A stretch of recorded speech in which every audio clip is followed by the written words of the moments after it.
Okay. Hello, everybody. It's Jose once again, or Jay. I answer to both. Well, the year's almost over, and this is probably gonna be my last update of the year. Um, I did order some more stuff online, but by the time that stuff gets here, the year will be over. So this is probably gonna be the last update that I do. Um, I am probably gonna do not necessarily, a best of and worst of the year, um, as well.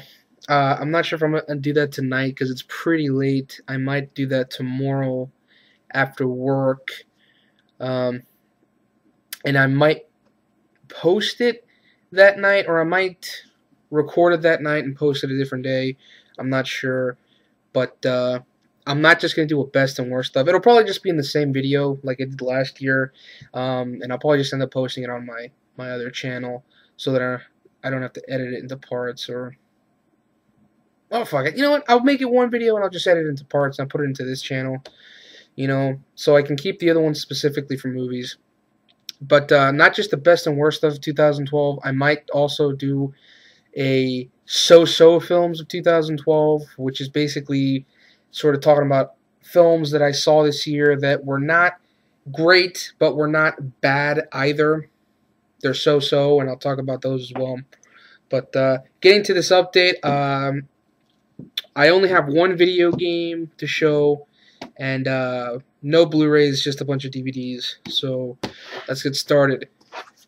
I'm going to show you the video game first. Fear 2, Project Origin. Now, if you can tell right there, this is not a PlayStation 3 box.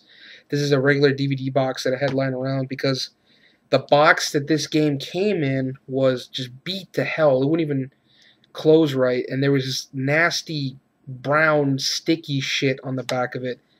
That was just gross, and even the back of this cover, you can't see it, but like on the inside of it, there's this big brown stain around it, like somebody put a cup of coffee or something on it and spilled.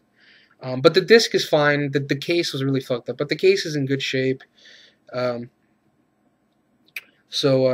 like the first Fear, although I started playing it on my PlayStation 3, the original Fear, the other day, just to check it out.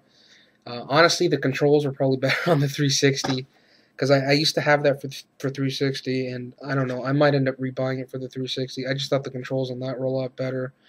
It's because a lot of older PS3 games, it was before Call of Duty had come out, before the controls really got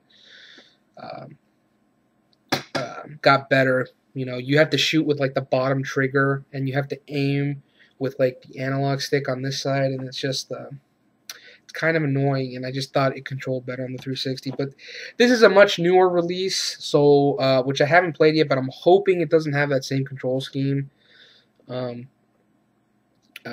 Probably not.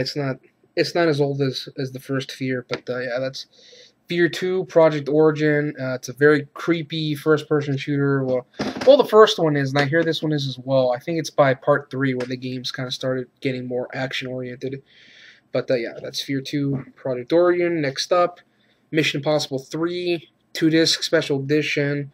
I needed this one to complete the Mission Impossible collection. I had all the other ones, the first one, the second one, and of course, probably my favorite of the franchise is probably Ghost Protocol. I really liked Mission Impossible Ghost Protocol. That's the only one that I felt I didn't have any problems with. I just really enjoyed Mission Impossible Ghost Protocol. In fact, thinking about it now, if I could go back, I would probably put that movie much higher on my best of 2011. I'd probably put it in my top 5.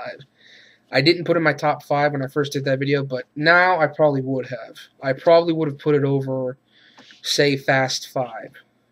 I think I probably would have put it over that one. But I still like Fast 5, but Mission Impossible Ghost Protocol I really liked. And Mission Impossible 3, I like it.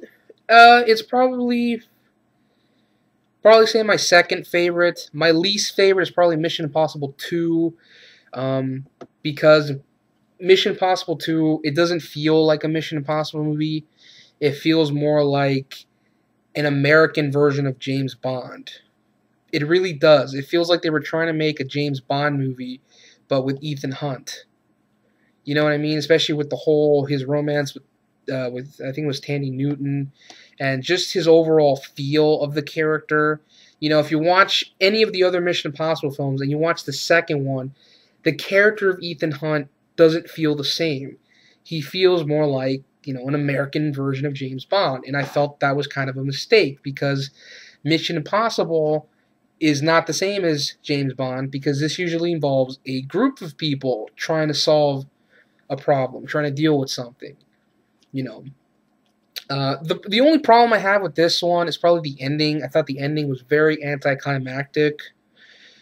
But I will say, actually, I do like the ending of Mission Impossible 2. I think that one has a really fun ending. But my favorite ending is actually the ending of the first movie with that helicopter in the tunnel. I really love that scene. But Mission Impossible 3, I like it, but like I said, the ending keeps it from being great. Definitely not as good as Ghost Protocol.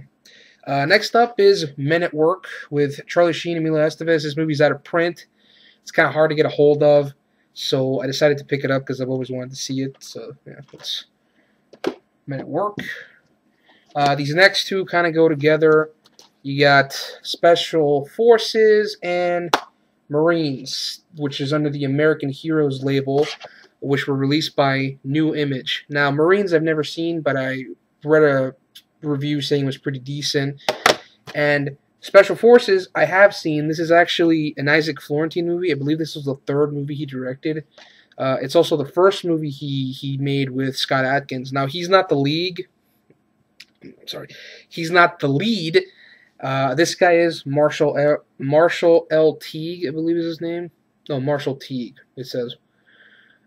But Scott Adkins plays a side character in this, and this is a really fun movie. It kind of reminds me a little bit of like an 80s action movie. It's about a group of American commandos. They go to a third world country where the people running the place are a bunch of assholes, and America's got to get in there and kick their ass.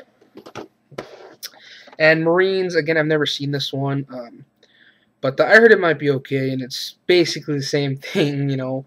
Marines, they go to a place, they got to save a bunch of people, and, you know, they got to kick a bunch of ass. But haven't seen that one. But Special Forces I recommend. I'm actually planning on uploading that one of these days.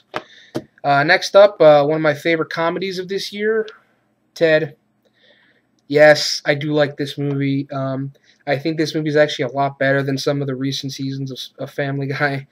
Really, I think the first four seasons of that show were the best. I think now, since Seth MacFarlane doesn't really work on that show as much, I think the show's not nearly as funny as it used to be. I can still watch it on TV, but I haven't bought any of the recent seasons, and I had really no desire to because the show just kind of has been lacking lately.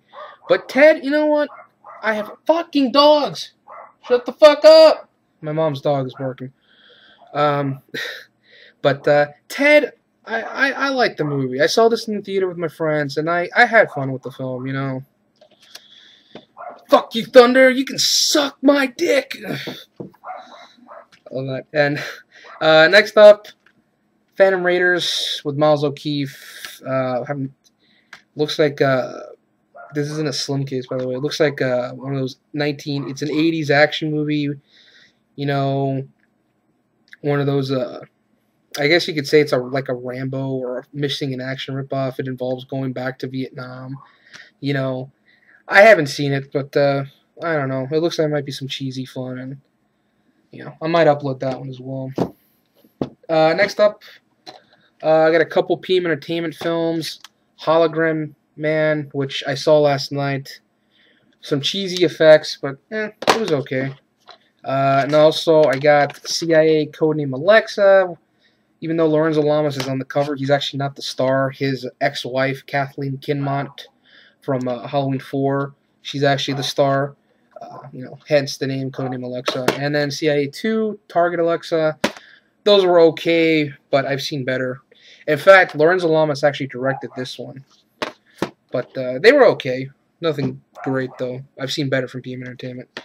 Next up, I got two Cynthia Rothrock movies, Guardian Angel and Sworn to Justice, which the director of this movie, Paul Maslach, actually flagged one of my videos, the movie Red Sun Rising.